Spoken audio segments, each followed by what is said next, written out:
So Filip Gustavsson and Brandon Duhaime filed for arbitration. What does that mean for the Minnesota Wild? What is arbitration? Buckle up. We are going to school today on Locked On Wild. You're Locked On Wild. Your daily podcast on the Minnesota Wild.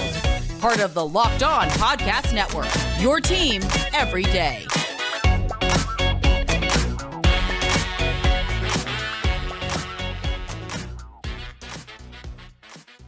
That's right. It is time for another episode of Locked On Wild, your daily Minnesota Wild podcast, part of the Locked On Podcast Network, your team every day.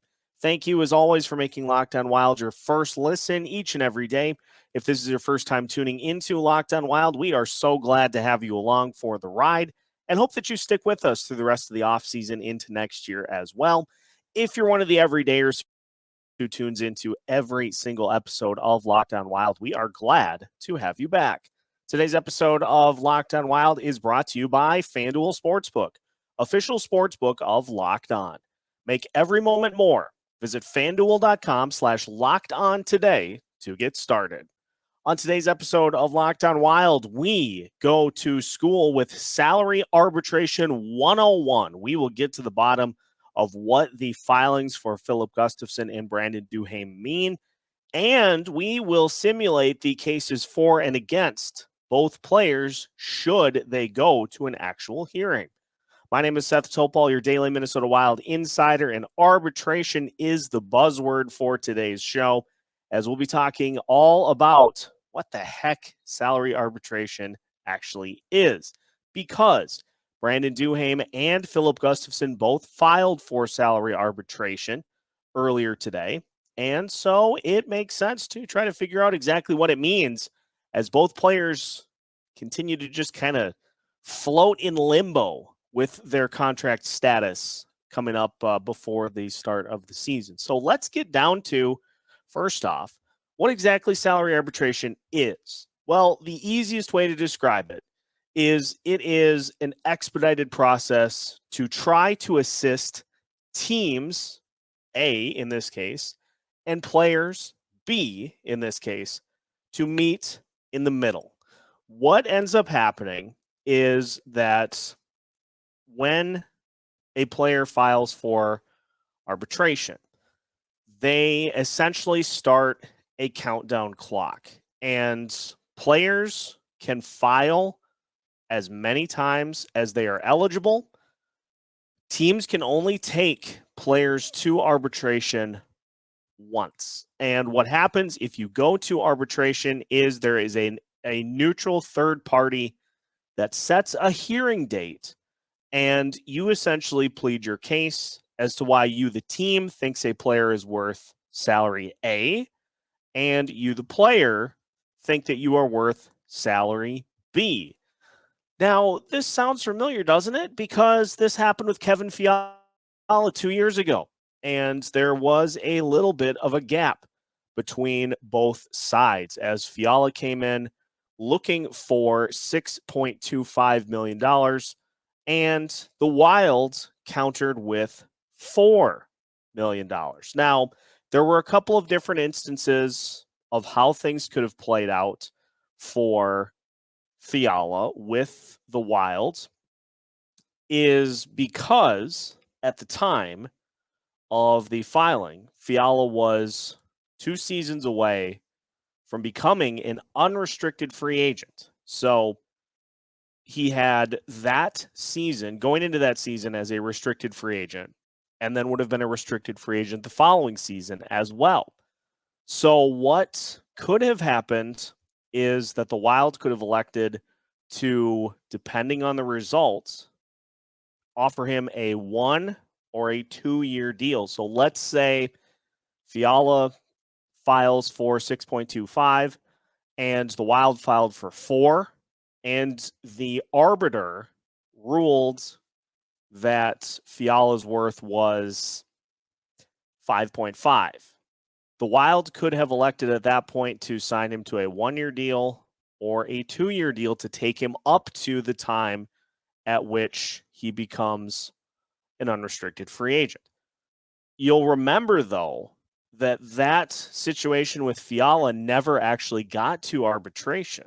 The Wild and Fiala agreed to a one-year deal before the arbitration hearing actually happened for $5.1 million. And that's often the case in how these situations play out, is very often. In fact, 2 years ago, 0 players ended up going to salary arbitration.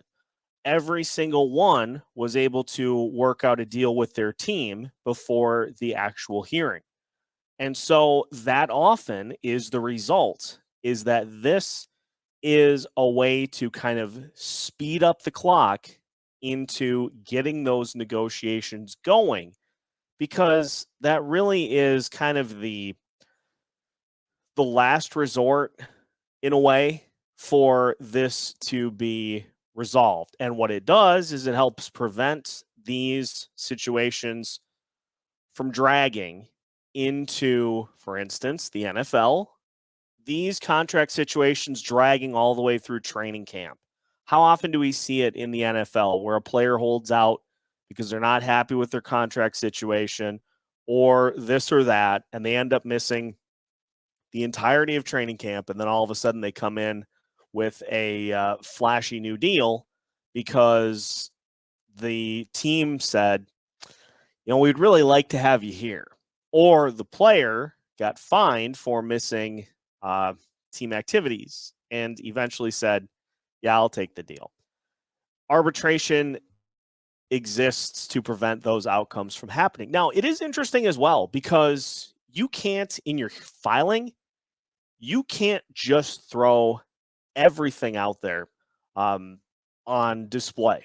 And I'm going to bring up a very, very interesting piece of the negotiations here. Reading from an article from Sporting News about what exactly arbitration is.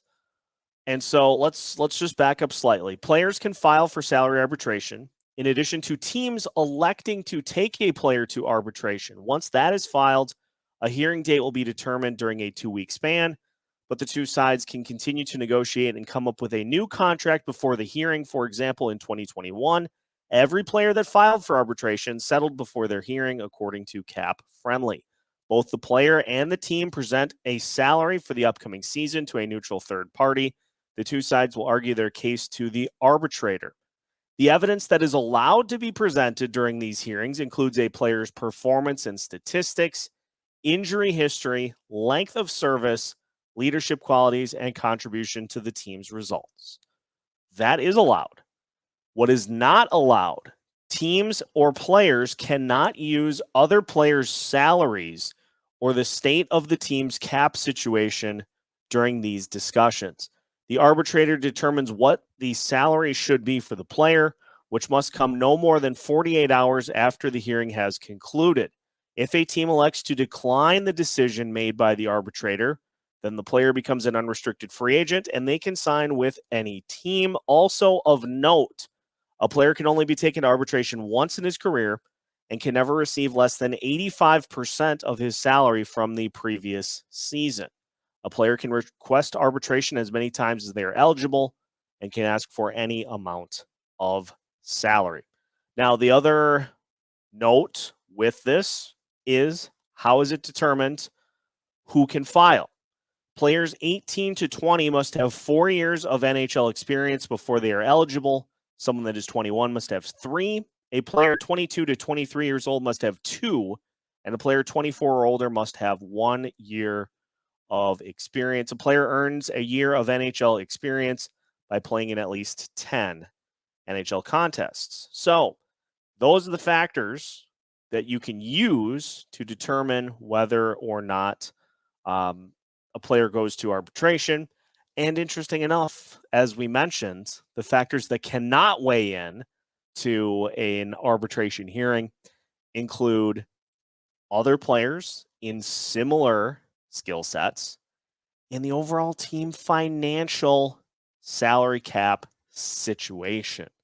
So, taking those out of account, let's take a look at the case for both Filip Gustavsson and Brandon Duhaime and the case against. Let's go through a little bit of a mock arbitration hearing for both players. We'll do that when we continue today's episode of Locked On Wild after this. Take your first swing at betting Major League Baseball on FanDuel and get 10 times your first bet amount in bonus bets up to $200. That's right. Bet just $20 and you'll land $200 in bonus bets, win or lose. That's $200 you can spend betting everything from the money line to the over-under to who you think is going to hit the first home run. All on an app that's safe, secure, and super easy to use. Plus, when you win, you get paid instantly. Hey, how about those Twins picked up another big win here today with a complete game shutout by Pablo Lopez. They continue their winning ways back over 500, so they have been a great bet over the last several games. There's no better place to bet on Major League Baseball than FanDuel, America's #1 sportsbook. So sign up today and visit FanDuel.com/lockedon to get up to $200 in bonus bets. That's FanDuel.com/lockedon. FanDuel, official partner of Major League Baseball. Continuing today's episode of Locked On Wild. Once again, thank you for making Locked On Wild your first listen each and every day. For the everydayers, we'll sift through and see what we can find in the bargain bin on the free agent market, as we hope that these arbitration cases will be resolved soon enough to be able to add a piece or two, because, hey, guess what? Minnesota Wild may have most of their team put together, but the potential for injuries could lead to them needing a body or two to fill in. So we'll look for players that could fit that bill on tomorrow's episode of Locked On Wild. But we continue Arbitration 101 here on today's show, and we're going to start with Filip Gustavsson, the Gus Bus, the goalie that we did not know what to expect coming into the season for Filip Gustavsson. He had accumulated 27 career starts before this season, and he took all of those numbers and absolutely blew them out of the water. 39 starts this year, 39 games, I beg your pardon, 37 starts, 22, 9, and 7. He had a 2.10 goals against average, a 931 save percentage, also had 31 adjusted goals, or goals saved above average, 31 goals above average. And his adjusted goals against average, 2.13. We talked about this a little bit earlier in the week in looking at some of the biggest moves that Bill Guerin has made with this franchise. And so, case for Filip Gustavsson, pretty easy. I mean, he had one of the best seasons in the NHL.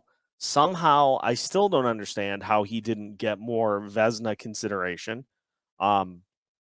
Because he had one of the best statistical seasons in the NHL. He was a top 5 goalie in every category that matters. Goals against average, save percentage, high danger save percentage, goals saved above expected. You name the category, you're going to find Filip Gustavsson's name near the top of the list. And for a Minnesota Wild team that scored around 60 fewer goals this season, they needed the margin for the goalies to be better than it was last year, and it was. And Filip Gustavsson was a huge part as to why that was the case. And you look at some of his best performances, and they came against some of the best teams in the NHL, outdueling the New Jersey Devils in a 2-1 win. Look at what he did in Game 1 of the postseason against the Dallas Stars, that double overtime thriller in which he absolutely stood toe for toe against Jake Ottinger and helped the Wild to an incredible way to start off that series. That has to be factored into his play throughout the course of the season. It seemed like his performance rose to the occasion, the tougher the opponent against the Minnesota Wild. He was every bit the elite goalie that his numbers suggested. His adjusted goals against average tells you that there weren't flukes involved. The fact that his adjusted goals against average was 0.03 of a goal higher, 2.13 versus 2.10, tells you that what we saw is what the stats told us we were going to see. And for Gustafson, his numbers save the blip at the beginning of the season in the first 2 games in which he made appearances. Beyond that, he was absolutely lights out, and there was no up, down.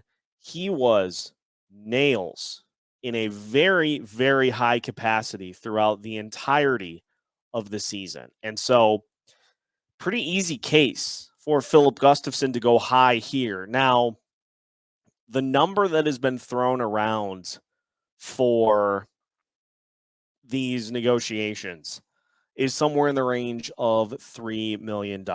And so, from the player's perspective, I'm going to go high here. I'm going to say Filip Gustavsson, because of his performance, ladies and gentlemen, ladies and members of the panel, Filip Gustavsson hereby submits an arbitration filing for $4 million based on his performance merit, importance to the team, emergence this season as the number 1 goalie, the expectation that he will be that again for this team, with Marc-Andre Fleury playing a very much backup role. And so the expectation that his performance will continue, his workload will continue to increase, and he should be rewarded for it. So there you have the case for. Let's try our hands at the case against. Ladies and gentlemen, when we look at the season for Filip Gustavsson, there are a couple of interesting things that get brought to the forefront. First, let's look at the number of games played. It's an 82-game season. Filip Gustavsson played in 39 games, which means that Marc-Andre Fleury still started a majority of the games this season for the Minnesota Wild. And while Fleury's numbers were not as dominant as Gustafsson's were, Fleury still had good performances with this team in front. And Marc-Andre Fleury had some hiccups along the way with this same team playing in front of him. And what we saw at the beginning of the season was an indication of what sort of performance can happen if the team in front of the goalie is not up to par. And we saw that in the postseason against the Dallas Stars. What happens when the team in front is not up to par? The goalie situation tends to wilt a little bit. And so, yes, it was a fantastic season for Filip Gustavsson, but we also need to consider as well, there is a relative unknown to the Gustafsson experience so far. We have one real tangible year to go off of here. He had cups of tea with the Ottawa Senators for 2 years before coming to Minnesota. Ottawa, notoriously not as good defensively as the Minnesota Wild have been throughout their franchise's history.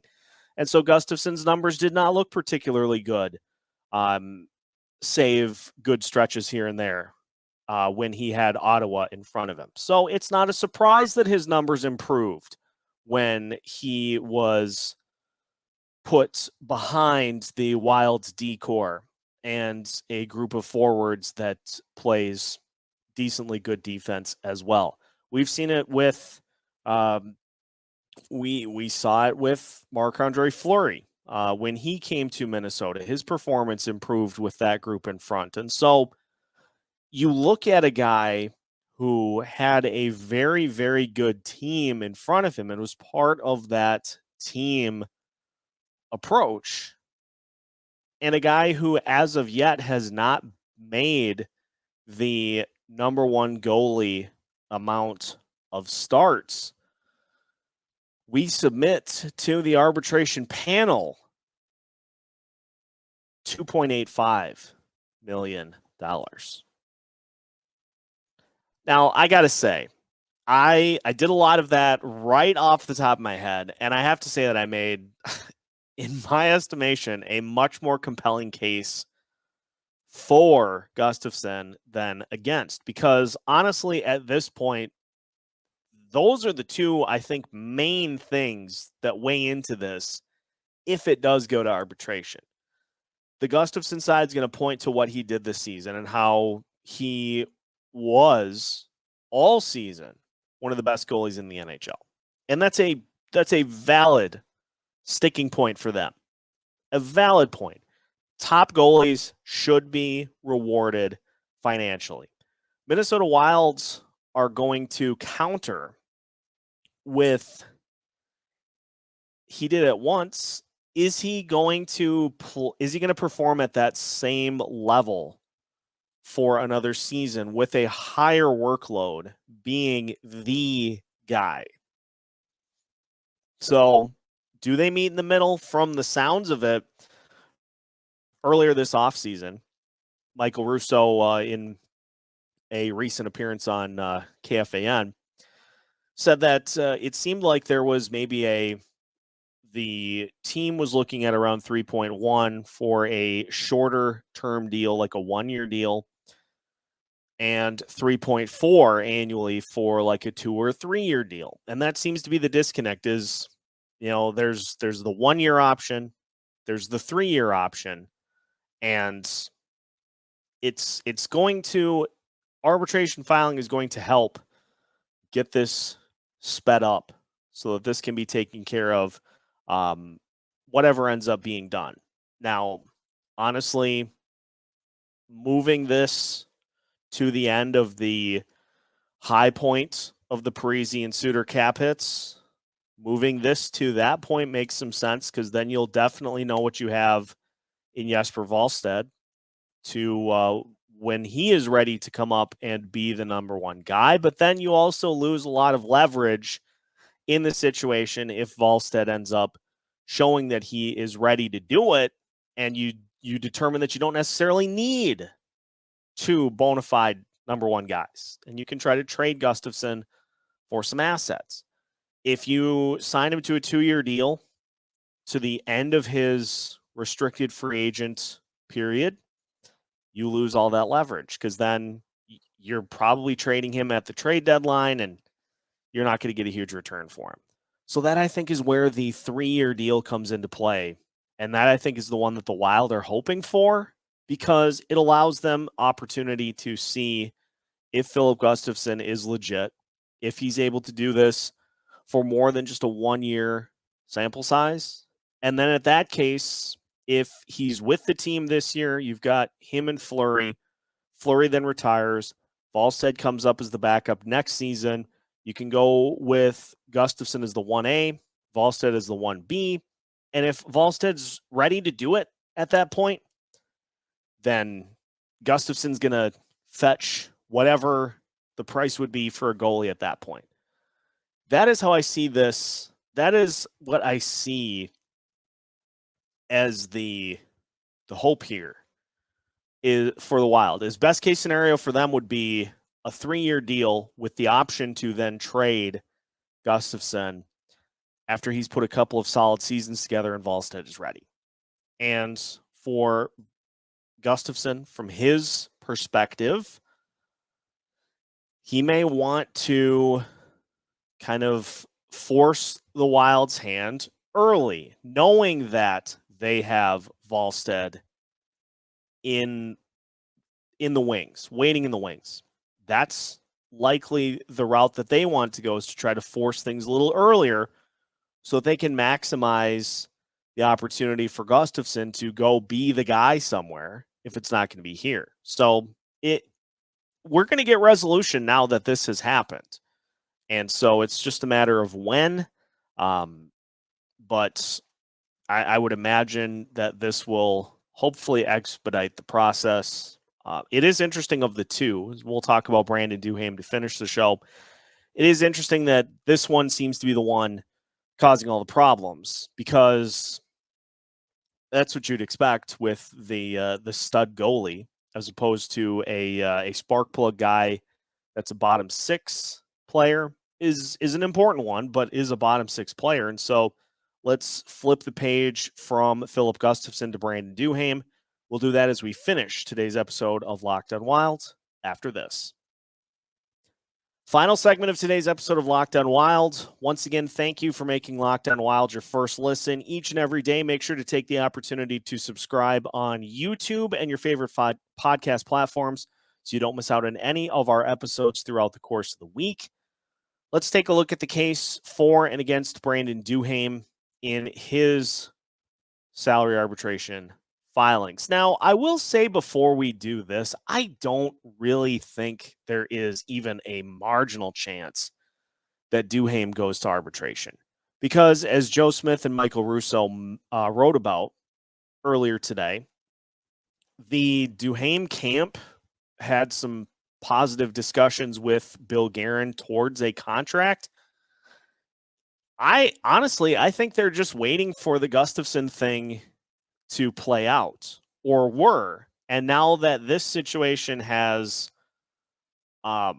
presented itself with arbitration, I would not be surprised if we see Duhaime get done first, because Duhaime is a guy that we have touted on this show quite a bit as just a perfect example of what you want from a guy on this team. Because we've seen plenty of examples of players that have come through the ranks of this Minnesota Wild organization that just don't put all of it out there on the ice. Brandon Duhaime is not one of those guys. He plays with a level of intensity. He plays with a level of high motor energy and spark that does energize this team when he does big things. He is versatile enough to play up and down the lineup, and he is somebody that, despite not having the size that players such as Jordan Greenway, for example, he has the physicality that players that are bigger than him don't use, but he also has the speed. He's got both ends of that equation. And so he finds himself as a valuable contributor to this team in a bottom six role, but also from a penalty kill perspective as well, because of his ability to assist in generating shorthanded chances and in just being an overall, just a spark plug, a catalyst for this team. A team that struggled as much as the Wild did at points throughout the season in scoring goals. He was a player that looked noticeable in terms of what he was doing on the ice every time he was out there. And that kind of stuff matters. But we got to be realistic as well, because at the end of the day, Duhaime missed 30 games this season and has missed with injuries, has missed games here and there in the past, but missed 30 games this past season. And at the end of the line, his best role is he probably at best blossoms into like a middle six, more like a third line player. And so it's not like those guys aren't replaceable. And yes, shock coming from me, the one that is the president of the Brandon Duhaime fan club. But it's a situation too where, there have been rumors that he could be traded for whatever the return would bring. And then that opportunity just goes to someone else, because let's think about this too. A postseason team, a team like, say, the Devils, the Bruins, the Carolina Hurricanes, he is definitely a fourth line guy on those teams. And so there's, I think, a better opportunity for him here to try to prove that he can do more than just a fourth line role.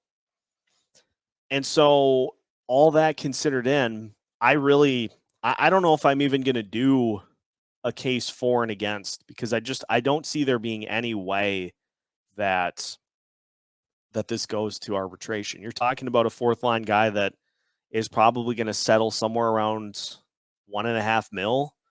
Like, a number that I've thrown out is a 2-year deal worth something like 1.2 to 1.5. It's a sizable raise over what he got this past season, and shows that everything that he does on the ice is appreciated. But if it's going to get to where, I forget the name of the player, but Toronto just signed a fourth line guy to like a 4-year deal worth $2.5 million per season. Ryan Reeves signed for 3 years with Toronto for $1.3 per year. Nick Delorier signed with the Philadelphia Flyers for $2.5 million for 4 years last season. If it's going to get to that level, then I think Bill Guerin would be wise to opt to trade a guy like Brandon Duhaime. It doesn't make sense to try to haggle over a contract at that point. And so if Duhaime wants to stick around, if he wants to use the opportunity to kind of grow and elevate to a third line guy, I think his opportunity is probably here to do that, especially over the next couple of seasons. You're going to have guys that are going to move on from this team that get to the end of their contracts and are not going to be retained. And that then is his opportunity to slide higher in the lineup and to show that he belongs in that spot. I just don't think you're going to get those types of opportunities going to a playoff contender. You're going to be a fourth line guy.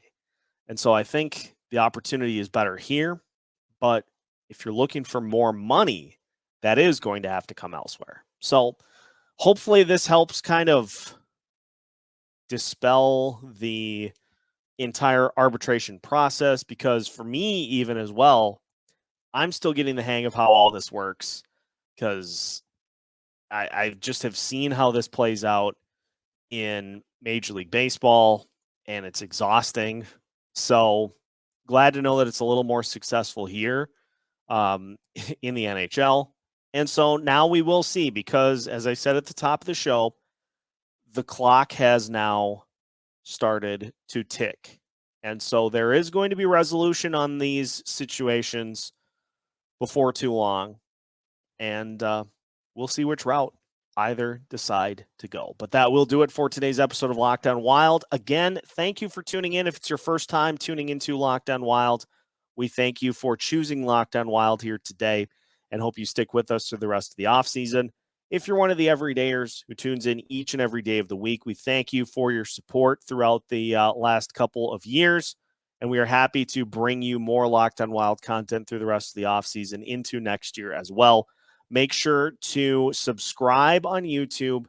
Follow us on your favorite podcast platforms. Make sure to leave a nice 5-star review if you feel so inclined on either Apple Podcasts or Spotify. Those help us out as well.